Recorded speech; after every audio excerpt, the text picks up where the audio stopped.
کے لیے چاہے اس حق کو استعمال کر سکتا ہے۔ مختلف جماعتوں کے لوگوں کو قائل کرنے کے لیے جس طرح کمپین کرتے ہیں، قائل کرنے کے لیے، اپنی طرف ووٹ بینک بڑھانے کے لیے مختلف طریقے اور مختلف جو ہے وہ حربے آزماتے ہیں۔ ہم اس نظام کا حصہ ہیں اور ہم اس نظام سے باہر نہیں نکل سکتے اور نہ ہی ہمیں نکلنا چاہیے۔ اور اس وقت موجودہ دور میں تو کوئی بھی ایسا گروہ یا ایسی جماعت نہیں ہے جو اس نظام جمہوریت کو قبول نہ کرتی ہو یا اس کے خلاف کوئی آواز اٹھاتی ہو۔ یہ ایک وقت کا تقاضا ہے۔ مجھے یاد ہے آج سے تقریباً 2018 ہے، میں 2005 میں جامعہ سلفیہ میں ہم نے اپنی تعلیم مکمل کی۔ تو اس وقت جب ہم شیخ مولانا یونس بٹ صاحب حافظہ اللہ تعالی سے صحیح مسلم پڑھتے تھے، ہم 2005 کی آپ بات سمجھ لیں، یہ 13 سال پرانی بات ہے۔ تو اس وقت ان سے پڑھتے ہوئے ہم نے سوال کیا طالب علموں نے کہ استاد محترم یہ تصویر کے بارے میں آپ کا کیا خیال ہے؟ تو وہ بڑی گہری بصیرت کے حامل ہیں۔ تو اس وقت انہوں نے یہ بات کہی تھی کہ بیٹا ابھی تو نہیں، لیکن تم دیکھنا کہ آنے والے 8 یا 10 سال بعد ہر بندہ اس کے جواز کا قائل ہوگا۔ ابھی تو بہت سے نہیں مان رہے، لیکن 10 سال بعد ہر بندہ اس کے جواز کا قائل۔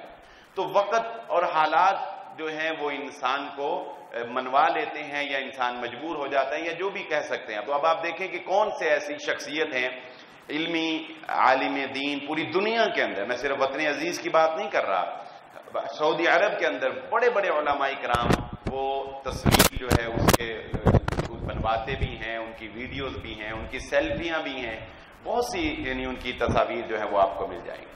تو اسی طرح یہ نظام جمہوریت جو پاکستان میں ہے ہم اس کا حصہ ہیں، ہم اس سے نکل نہیں سکتے۔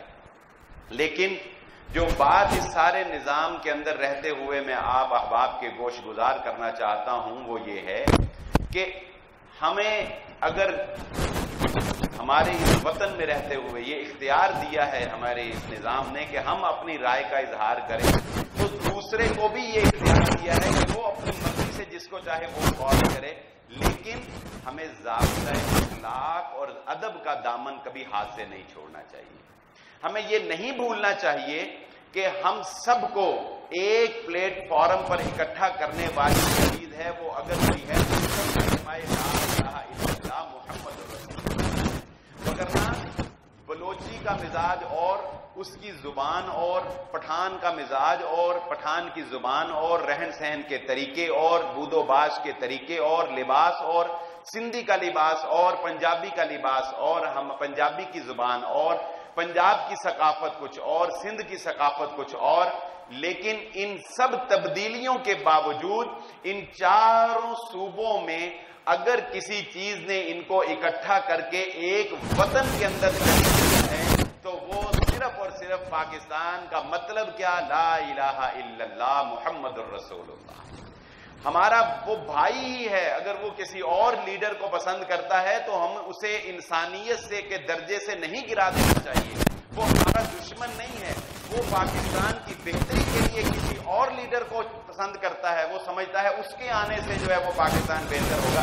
ٹھیک ہے، اس کو دلائل کے ساتھ قائل تو کیا جا سکتا ہے، سمجھایا تو جا سکتا ہے، مگر یاد رکھ لیجئے نہ ہمارا دین ہمیں اس بات کی اجازت دیتا ہے اور نہ ہمارا وطن کا قانون جو الیکشن کمیشن نے ضابطۂ اخلاق جاری کیا ہے، نہ وہ ہمیں اس بات کی اجازت دیتا ہے کہ ہم دوسرے کے بارے میں نازیبا کلمات استعمال کریں اور اس کو انسانیت سے گرا دیں اور خود اپنے نامہ اعمال کے اندر محمد رسول اللہ صلی اللہ علیہ وآلہ وسلم کی تعلیمات کی خلاف ورزی جو ہے وہ بول دیں۔ اس میں کوئی شک نہیں ہے، حکمت سے کام لینا چاہیے، حکمتیں کار فرما ہوا کرتی ہیں، مگر یاد رکھ لیجئے یہ بات، حکمت ایک حد تک عمل درآمد اس پہ کیا جاتا ہے، اصولوں کو کبھی نہیں چھوڑا جاتا حکمت کی بنیاد کے اوپر۔ آج ہم بہت سے لوگ کہتے ہیں کہ حکمت کا یہ تقاضا ہے کہ اس پہ بھی چپ کر جاؤ، حکمت کا یہ تقاضا ہے اس پہ بھی چپ کر جاؤ۔ ٹھیک ہے، حکمتیں اپنی جگہ، لیکن میں آپ کو ایک چھوٹا سا واقعہ ذہن میں آ گیا، وہ سنا دیتا ہوں، جس سے آپ کو یہ اندازہ ہو جائے گا کہ حکمت اس کی بھی ایک حد ہے۔ جہاں اسلام کا اصول آ جاتا ہے وہاں حکمتیں نہیں دیکھی جاتی، وہاں اصول پر عمل کیا جاتا ہے۔ جہاں کلمہ لا الہ الا اللہ کی بات ہے، محمود غزنوی جو کہ بہت بادشاہ گزرا ہے، سلطان محمود غزنوی، جس کی کارہائے نمایاں سے بر صغیر کے لوگ بخوبی آگاہ ہیں، ہم اپنی معاشرتی علوم کی کتاب میں پڑھتے رہے ان کا تذکرہ. اور اقبال نے بھی کہا کہ ایک ہی صف میں کھڑے ہو گئے محمود و ایاز، نہ کوئی بندہ رہا نہ بندہ نہ بات. جس وقت انہوں نے سومناتھ کا مندر، سومناتھ کو فتح کیا اور سومناتھ کا مندر جو ہے اس کو فتح کیا، تو سومناتھ کا جو بت تھا، بہت بڑا بت تھا، یعنی سب سے ان کا بڑا جو بت بنا کر انہوں نے رکھا ہوا تھا. تو محمود نے حکم دیا کہ مجھے جو ہے وہ ودان پکڑایا جائے اور میں خود اپنے ہاتھ سے اس کو توڑوں گا. اس وقت برہمنوں نے ان کو یہ پیشکش کی کہ آپ اس بت کو نہ توڑیں، اس کے بدلے میں ہم آپ کو اتنے مالیت کے ذخائر یا ہیرے جواہرات یا جو بھی اس وقت کرنسی تھی وہ ہم آپ کو اس کے بدلے میں دیتے ہیں، تسلط آپ کا ہی رہے گا، صرف اس کو توڑے نہ. تو سمجھانے والے جو حکمتوں سے لبریز ہوتے ہیں انہوں نے آ کر کیا کہا، انہوں نے محمود کو سمجھانا شروع کیا کہ بادشاہ سلامت بات یہ ہے کہ اس کو توڑنے سے کون سا شرک ختم ہو جائے گا، برہمنوں نے تو برہمن ہی رہنا ہے، ہندوؤں میں تو ہندو ہی رہنا ہے، اس بت کو توڑنے سے ہمیں کیا ملنے والا ہے؟ ہم نے تسلط قائم کر لیا، حکومت ہماری آ گئی، نظام ہمارا آ گیا، یہ بت اپنی جگہ کھڑا رہے. تو وہی پیسہ جو اس بت کے عوض میں ہمیں ملے گا وہ ہم غریبوں، مسکینوں اور اس علاقے کے مسلمانوں کے اندر تقسیم کریں گے، کتنا فائدہ ہو. اب آپ بتائیں یہ کتنی اچھی بات لگتی ہے بظاہر کہ یار واقعی حکمت کا تقاضا تو یہی ہے کہ وہ پیسے لیے جائیں اور ان پیسوں کو لے کر جو ہے وہ غریبوں کی مدد کی جائے اور اس بت کو کھڑا رہنے دیا جائے. لیکن اللہ کے نبی صلی اللہ علیہ وآلہ وسلم کو اللہ رب العزت نے بتوں کو توڑنے کے لیے دنیا میں بھیجا تھا. بتوں کو نبی صلی اللہ علیہ وسلم فرمایا مجھے بتوں کو توڑنے کے لیے دنیا میں بھیجا گیا. تو محمود غزنوی نے اس وقت جو بات کہی وہ تاریخ ساز ہے اور سنہرے حروف سے آج بھی تاریخ میں رقم ہے. اس نے کہا کہ اگر میں اس بت کے عوض میں پیسے لے لوں تو آنے والی نسلیں محمود کو بت فروش سے یاد کریں گی، اور اگر میں توڑ دوں تو آنے والی نسلیں کہیں گی محمود بت شکن ہوا کرتا تھا. تم بتاؤ میں بت فروشی کا داغ اپنے دامن پہ اپنے ماتھے پہ سجاؤں یا لوگ فخر سے کہیں کہ محمود بت شکن ہوا کرتا تھا. تو اس نے اس بت کو توڑا اور توڑنے کے بعد اس کے بت کے اندر انہوں نے ہیرے جواہرات سے اس کو بھرا ہوا تھا اس کے پیٹ کے اندر. جب توڑا تو اس کے اندر سے ہیرے جواہرات اتنے نکل آئے جو ان کے دینے والے کی مالیت سے بھی زیادہ تھے. تاریخ کے اندر یہ واقعہ درج. تو کیا پتا چلا کہ ایک چیز ہے جس پر کوئی کمپرومائز نہیں ہو سکتا، ایک چیز ہے جس پر کوئی حکمت جو ہے وہ کار فرما نہیں ہوا کرتی، اور وہ چیز کیا ہے؟ لا الہ الا اللہ محمد الرسول اللہ. اس ایک کلمے نے مسلمانوں کو جکڑا ہوا ہے. ہر مسلمان دوسرے مسلمان کے ساتھ ہمدردی رکھتا ہے، محبت رکھتا ہے، اس کا دکھ اور درد اپنے سینے کے اندر محسوس کرتا ہے. کیوں؟ کیونکہ وہ اللہ کے نام پر ایک دوسرے کے ساتھ جڑے ہوئے. ہماری لڑائیاں یا ہماری جنگیں کیا حیثیت رکھتی ہیں؟ ہمیں تو پھر بھی شعور اور عقل ہے. وہ قبیلے بھی تھے کہ اوس اور خزرج کے مدینے کے وہ قبیلے بھی تھے کہ صرف اتنا دیکھا جاتا تھا کہ مجھے کس نے آواز دی ہے، میرے قبیلے والے نے آواز دی ہے. یہ نہیں دیکھا جاتا تھا کہ یہ میرے قبیلے والے نے ہی تو کہیں زیادتی نہیں کی، قصور کس کا ہے، میرے قبیلے والے کا یا غیر قبیلے والے کا؟ نہیں. جب کسی نے کہہ دیا نا کہ اے اوس والو آ جاؤ میرے ساتھ خزرجی نے فلاں نے لڑائی کی ہے، تو سارے اوس والے اکٹھے ہو جاتے تھے. صرف اس بات پر بھی لڑائی ہو جاتی تھی کہ پانی کا ڈول تم نے پہلے کیوں نکالا اور میں نے پہلے کیوں نکالا. اس بات پر اتنے جنگجو قبیلے. اور جس وقت محمد الرسول اللہ صلی اللہ علیہ وآلہ وسلم مدینہ میں آئے، یہی جو ایک دوسرے کے جانی دشمن تھے ایک دوسرے کو اپنی جائیدادیں تقسیم کرنے پر آمادہ. کیوں؟ کہ محمد الرسول اللہ صلی اللہ علیہ وسلم نے لا الہ الا اللہ کی زنجیر کے اندر ان کو جکڑ دیا. مسلمان کو کسی زنجیر کی ضرورت نہیں ہوتی. تاریخ کا ایک واقعہ آپ کو گوشگزار کرتا ہوں. تاریخ میں غزوہ ہوا ہے جسے نام ہی یہ دے دیا گیا غزوہ ذات السلاسل. اسے کیا کہا جاتا ہے؟ غزوہ ذات السلاسل. سلاسل یہ زنجیر کی جمع ہے، زنجیریں، یعنی وہ زنجیروں والا غزوہ. اس کا نام کیا ہے؟ زنجیروں والا غزوہ. ایک پہچان رکھی ہوئی ہے. تو اس کو زنجیروں والا غزوہ کیوں کہتے ہیں؟ اس کو زنجیروں والا غزوہ کیوں کہتے ہیں؟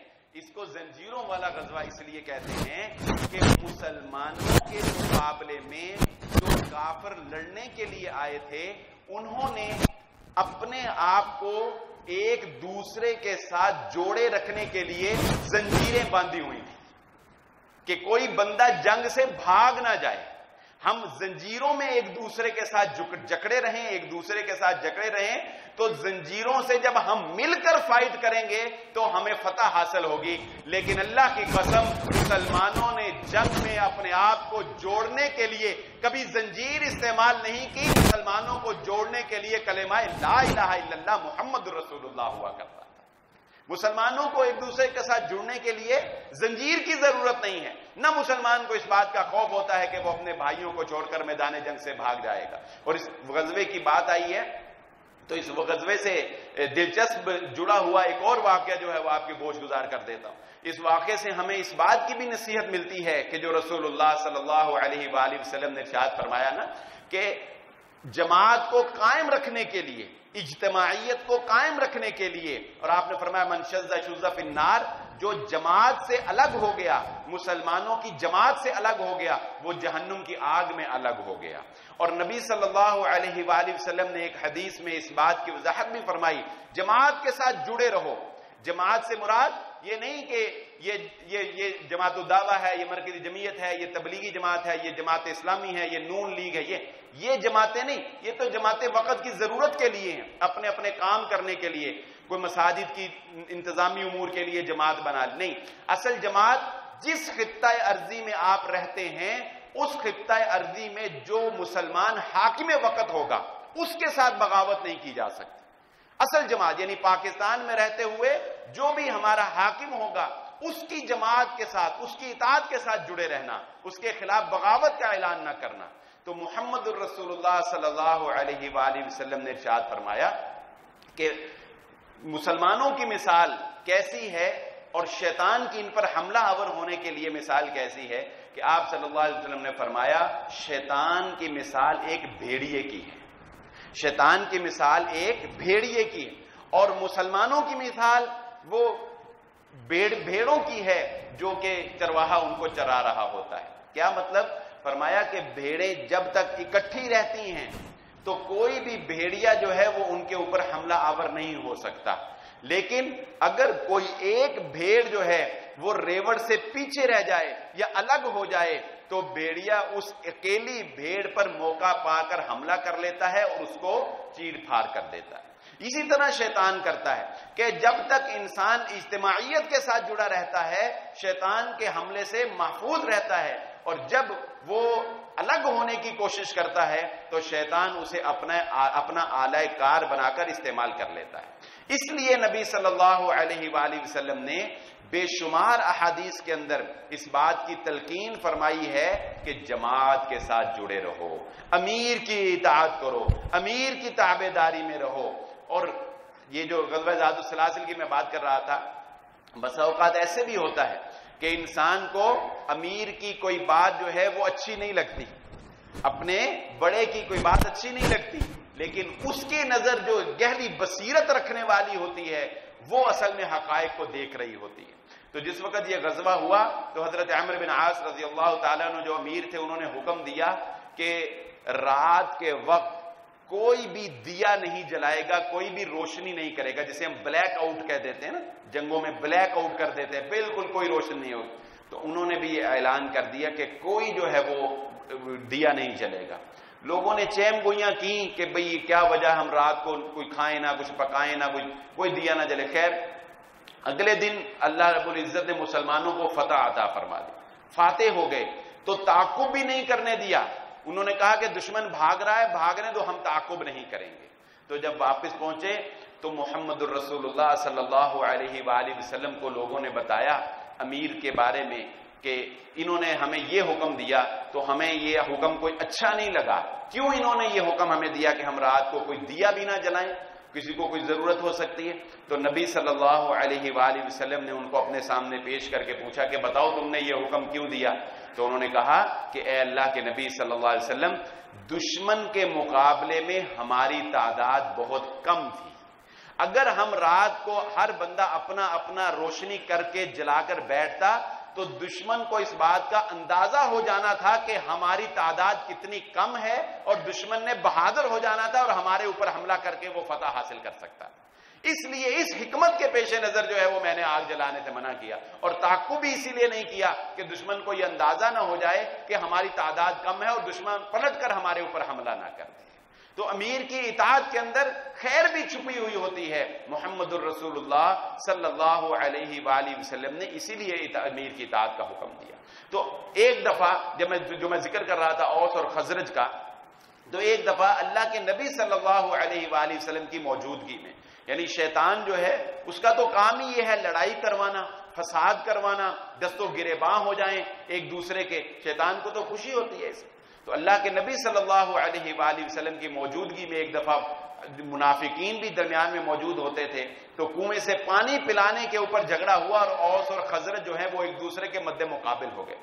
ایک دوسرے اوسیوں نے اپنے قبیلے کو آواز دی، خزرجیوں نے اپنے قبیلے کو آواز دی۔ قریب تھا کہ تلواریں نیام سے باہر آ جاتی، مگر لوگوں نے نبی صلی اللہ علیہ وسلم کو بتایا، آپ دوڑتے ہوئے تشریف لائے اور آپ نے جو الفاظ کہے، ابی دعو الجاہلیہ وانا فیکم، فرمایا لوگوں کیا ابھی بھی تم جاہلیت کی پکارتے ہو اور میں محمد صلی اللہ علیہ وآلہ وسلم تمہارے درمیان موجود ہیں، میں محمد صلی اللہ علیہ وسلم تمہارے درمیان موجود ہوں اور تم ابھی بھی جاہلیت کی پکارتے۔ اور جاہلیت کی پکار پتہ کیا ہوا کرتی تھی؟ جاہلیت کی پکار یہی ہوا کرتی تھی کہ آ جاؤ جٹوں کی لڑائی ہو گئی ہے، سارے جٹ اکٹھے ہو جائیں، آ جاؤ رائیوں کی لڑائی ہو گئی ہے، سارے رائی اکٹھے ہو جائیں، آ جاؤ فلاں قبیلے کی لڑائی ہو گئی ہے، وہ سارے اکٹھے ہو جائیں، یہ دیکھے بغیر کہ کون حق پر ہے اور کون صحیح ہے اور کوئی غلط ہے، اور لڑائی کو چھڑوایا نہ جائے بلکہ لڑائی کو بڑھایا جائے۔ تو میں اس نازک حالات کے اندر، بلا شبہ یہ نازک حالات ہیں، آپ تمام احباب کو یہ نصیحت کرنا چاہوں گا کہ اللہ اور محمد الرسول اللہ صلی اللہ علیہ وآلہ وسلم کی تعلیمات کا دامن کبھی ہاتھ سے نہ چھوڑیں، اور اخلاق کا دامن کبھی اپنے ہاتھ سے نہ چھوڑیں۔ ہمارے نبی صلی اللہ علیہ وآلہ وسلم کے پاس کیا جیالوں کی کمی تھی؟ حضرت عمر رضی اللہ تعالیٰ عنہ سے زیادہ جذبہ اور جوش کس کے اندر تھا؟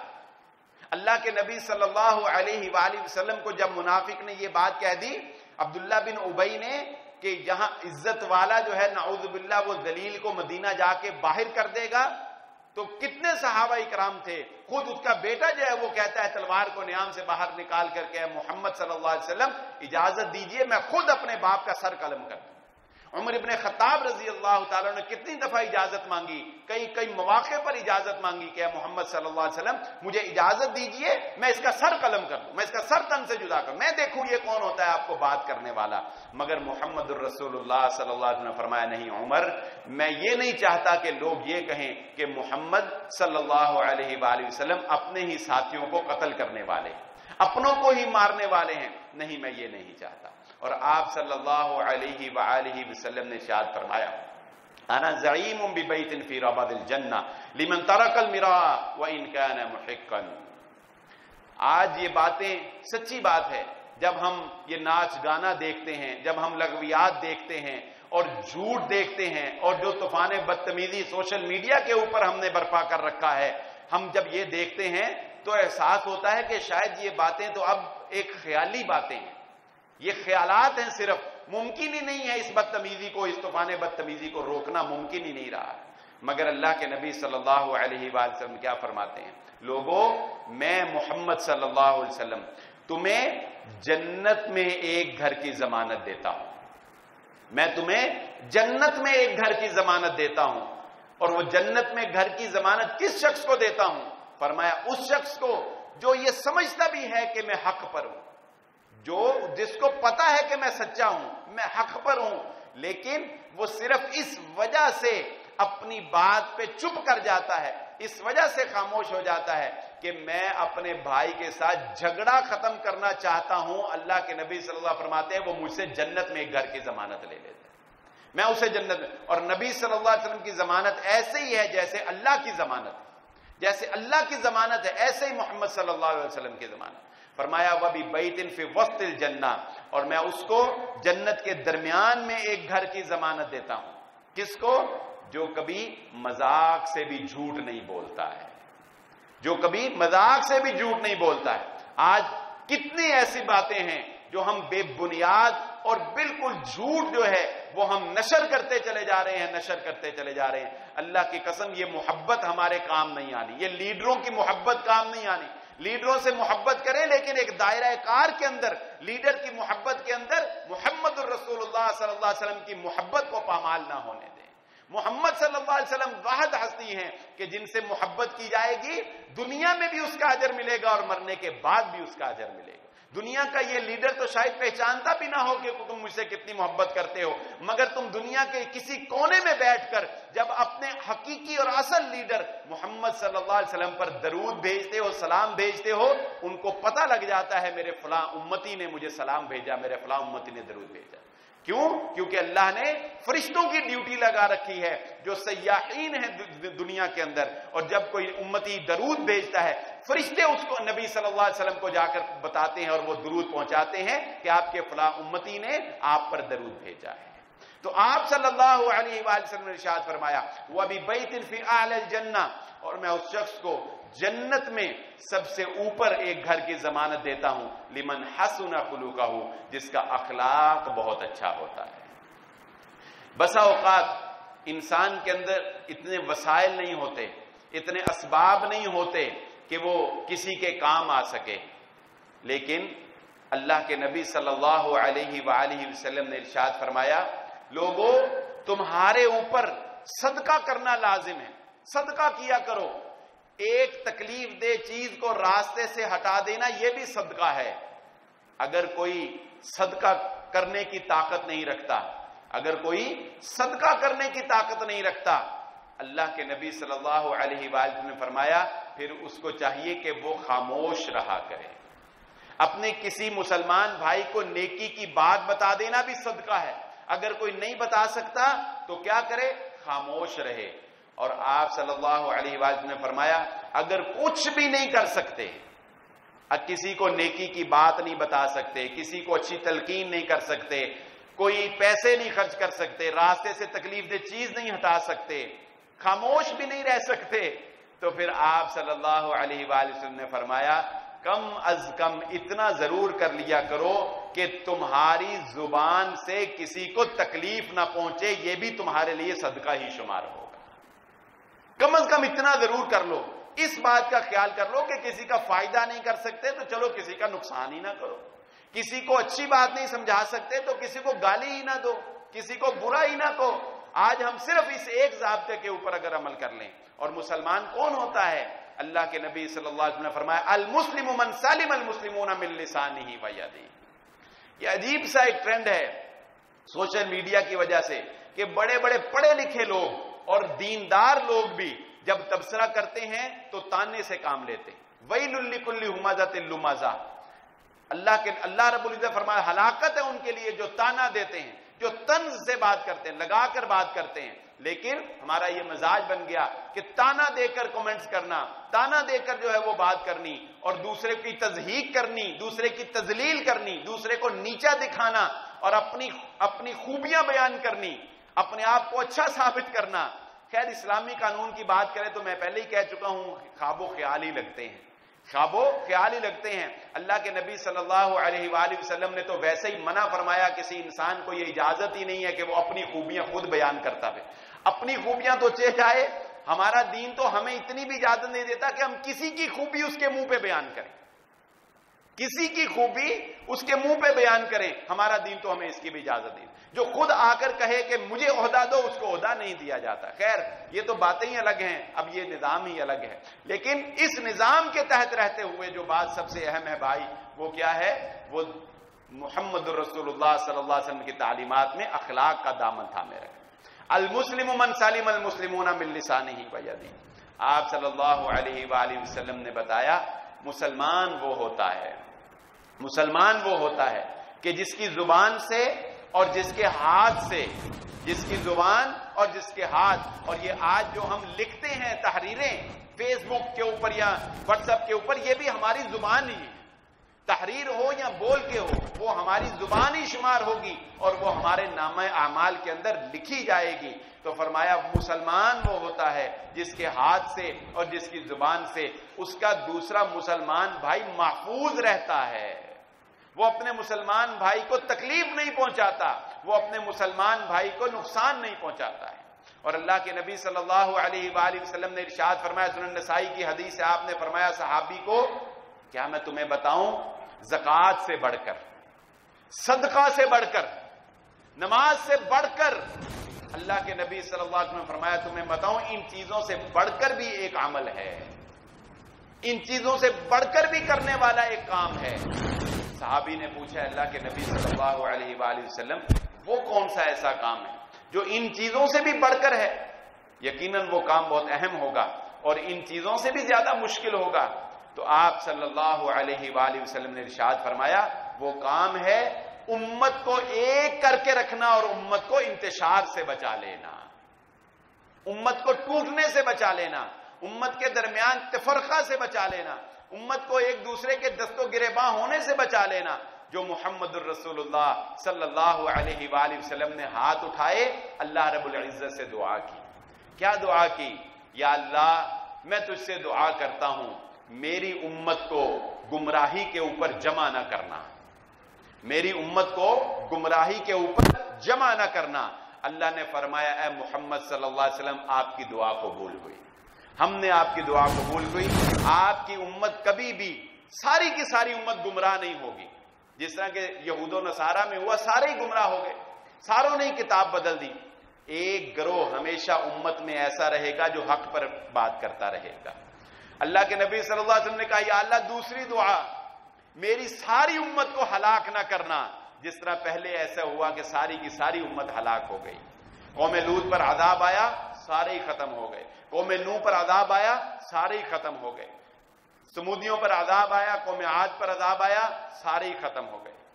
اے اللہ میری امت کو اس طرح ہلاک نہ کرنا جس طرح پہلی امتیں ساری ہلاک ہو گئی۔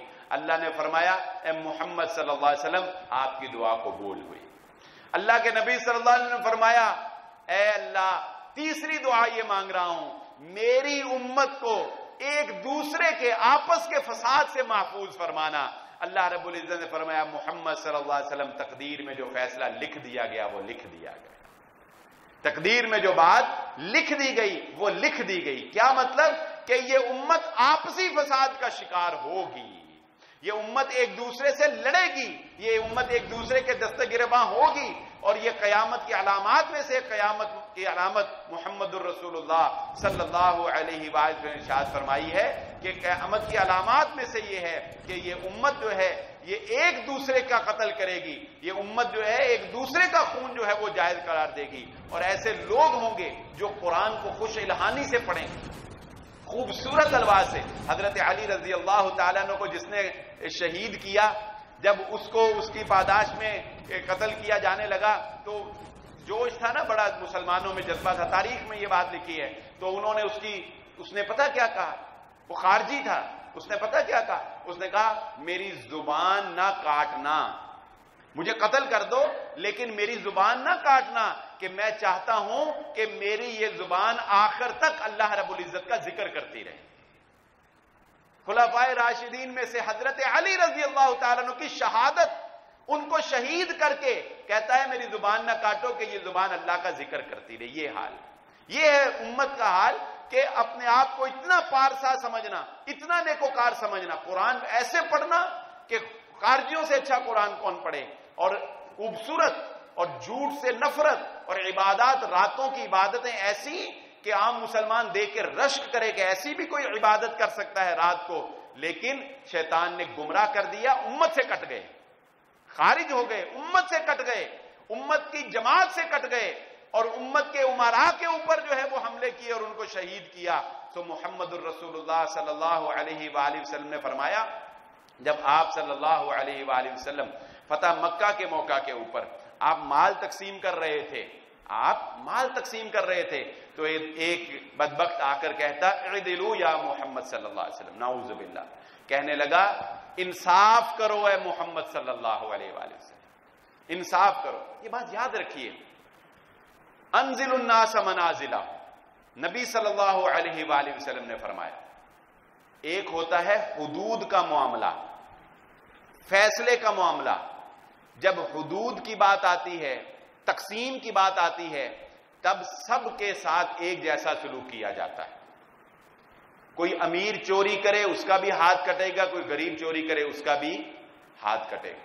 لیکن خود محمد الرسول اللہ صلی اللہ علیہ وسلم نے ہمیں یہ تلقین کی ہے. یہ نقطے کی بات ہے, بعض لوگ اس کو سمجھتے نہیں ہیں.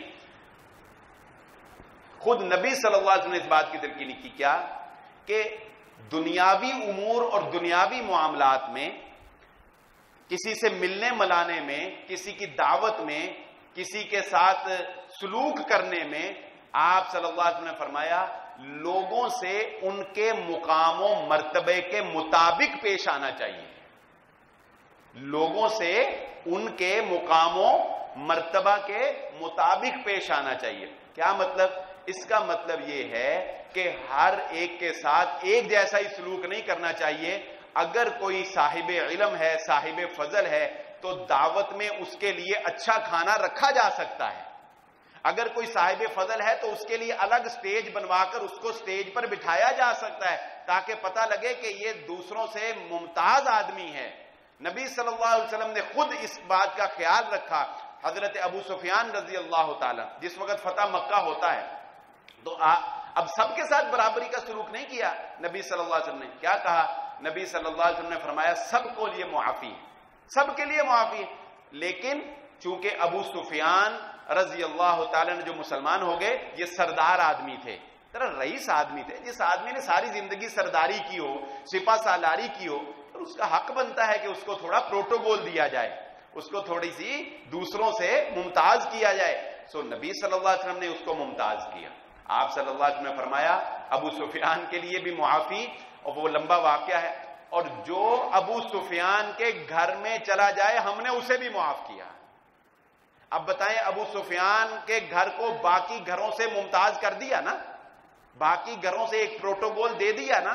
کیوں دیا اللہ کے نبی صلی اللہ علیہ وسلم؟ اس لیے نبی صلی اللہ علیہ وسلم نے دیا کہ یہ سردار آدمی ہے, اس کے شایان شان یہ ہے, اس کے ساتھ ایسا سلوک کیا جائے. تو سارا جو ہے وہ جو پنجابی میں کہتے ہیں نا کھوتا کوڑا سارے برابر, نہیں, ایسا نہیں ہوتا. ہمارا دین بھی ہمیں یہ بات سکھاتا ہے کہ انذر الناس منازل, لوگوں سے ان کے مقام و مرتبے کے مطابق گفتگو کرنی چاہیے, پیش آنا چاہیے, ویسا ہی ہمیں سلوک کرنا چاہیے. تو اللہ کے نبی صلی اللہ علیہ وآلہ وسلم فتح مکہ ہوتا ہے.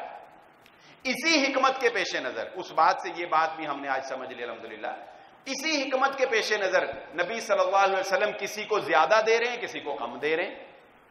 آپ صلی اللہ علیہ وسلم تقسیم کر رہے ہیں نا. جس کو آپ صلی اللہ علیہ وسلم سمجھتے ہیں کہ اس کے دل میں مال کی حرص ہے, اس کو زیادہ دے دو, اسلام سے جڑ جائے گا, اس کو زیادہ دے رہے ہیں. جو ایمان کے پختہ ہیں ان کو نہیں بھی دے رہے. ابو بکر, عمر ابن خطاب رضی اللہ تعالیٰ جیسوں کو, انصار صحابہ کرام کو نہیں بھی دے رہے.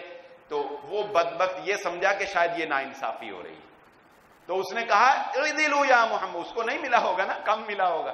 تو کہتا ہے نعوذ باللہ, انصاف کرو اے محمد صلی اللہ علیہ وآلہ وسلم.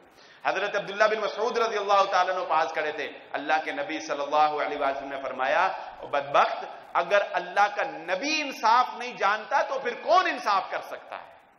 پھر آپ صلی اللہ علیہ وسلم نے فرمایا, جو بات میں نے پچھلی بیان کی اس سے اس کا لنک جو جوڑا ہوں, آپ صلی اللہ علیہ وسلم نے فرمایا یہ وہ لوگ ہیں جو اسلام میں ایک طرف سے داخل ہوں گے اور دوسری طرف سے نکل جائیں گے. آپ نے مثال دے کر فرمایا یہ وہ لوگ ہیں, ان کی مثال ایسے ہے کہ جس طرح ایک تیر جو ہے وہ جانور کے ایک طرف سے داخل ہو اور دوسری طرف سے نکل جائے, ان کی مثال ایسے ہے. یہ اسلام میں ایک طرف سے داخل ہوں گے اور دوسری طرف سے نکل جائیں گے, اور یہ قرآن پڑھیں گے لیکن قرآن ان کے حلق سے نیچے نہیں اترنے پائے گا. یہ وہ لوگ ہیں قرآن بھی پڑھنے والے ہیں, قرآن پڑھیں گے لیکن قرآن ان کے حلق سے نیچے نہیں اترنا پائے گا. تو یاد رکھ لیجئے یہ بات, اپنے آپ کو اس فہرست میں شامل نہ کریں کہ دوسرے کو آپ مسلمان بھی نہ سمجھیں اور دوسرے کو جینے کا حق بھی نہ دیں, دوسرے کو اختلاف رائے کا حق بھی نہ دیں, اس کو انسان ہی نہ سمجھیں آپ کہ اگر وہ آپ کی رائے سے اتفاق نہیں کرتا تو آپ اس کو انسانیت کے لیول سے ہی گرا دیں. نہیں, اس وقت سب سے جو اہم ضرورت ہے, وقت کا تقاضا ہے, وہ امت کو جوڑ کے رکھنا ہے. یہ تو سب نظام ہے, ہم اپنا ایک جمہوری نظام کے اندر ہم جکڑے ہوئے ہیں, اس کے تحت ہم نے اپنا ایک جو ہے حاکم, ایک وزیر اعظم کہہ لیں یا ایک حاکم جو ہے وہ مقرر کرنا ہے. لیکن یہ سلسلہ ہمیں آپس میں ایک دوسرے کا دشمن نہ بنا دے. بھائی بھائی سے لڑ لے، باپ بیٹے سے لڑ لے، اور دوست دوست سے لڑ لے، مسجد کے نمازی ایک دوسرے سے لڑ لے. نہیں، یہ نمازیں ہمیں کیا سکھاتی ہیں؟ یہ نمازیں ہمیں اجتماعیت سکھاتی ہیں. یہی تو سکھاتی ہیں کہ ایک نون لیگ والا اور پی ٹی آئی والا ساتھ ساتھ کھڑے ہو کے نماز. اب یہ مثال دینی چاہیے. پہلے مثال تھی ایک ہی صف میں کھڑے ہو گئے محمود و ایاز، نہ کوئی بندہ رہا. اب میں کہتا ہوں یہ مثال دینی چاہیے میرے پیچھے پی ٹی آئی والا بھی کھڑا، نون لیگ والا بھی کھڑا. دیکھو نا نماز کی برکت. ویسے بے شک فیس بک پہ گالیاں دیں جا کے ایک دوسرے کو. بہرحال یہ اجتماعیت سکھاتی ہیں ہمیں عبادات. یہ حج جو اتنا بڑا اجتماع ہے، عید کی نماز ہم کیوں باہر نکل کے پڑھتے ہیں؟ کیوں محمد الرسول اللہ صلی اللہ علیہ وسلم نے میدان میں نکل کر نماز پڑھی؟ کافروں کو پتا چل جائے مسلمان ایک ہیں، مسلمان ایک ہیں، مسلمانوں کو کوئی جدا نہیں کر سکتا. کیوں بوسنیا میں کوئی قتل ہوتا ہے تو ہمیں درد ہوتی ہے؟ ہمارا کشمیریوں سے کیا رشتہ ہے، ہمیں درد ہوتی ہے. کیوں شام کے مسلمانوں کے اوپر ظلم کے پہاڑ ٹوٹتے ہیں تو ہمیں کیوں تکلیف ہوتی ہے؟ ہمیں اس لیے تکلیف ہوتی ہے کہ ہم لا الہ الا اللہ محمد الرسول اللہ میں ان کے ساتھ جھگڑے ہوئے ہیں. تو اس کلمے کی لاج رکھیں، اس کلمے کو مت بھولیں، اپنے اندر پیار اور محبت کو قائم رکھیں اور دوسرے کو اختلاف رائے کا حق دیں. اخلاق کا دامن جو ہے وہ ہاتھ سے نہ چھوڑیں. یہ وطن عزیز پاکستان اللہ رب العزت کی نعمت ہے. انتشار سے اس کو بچائیں، فساد سے اس کو بچائیں، جھگڑے سے اس کو بچائیں. اللہ رب العزت سے دعا ہے اللہ یہ آنے والے دنوں میں ہمیں امن و سلامتی کے ساتھ ان دنوں کو گزار دے، اور اللہ رب العزت ہمیں جھگڑوں سے اور انتشار سے اللہ رب العزت ہمیں محفوظ فرمائے.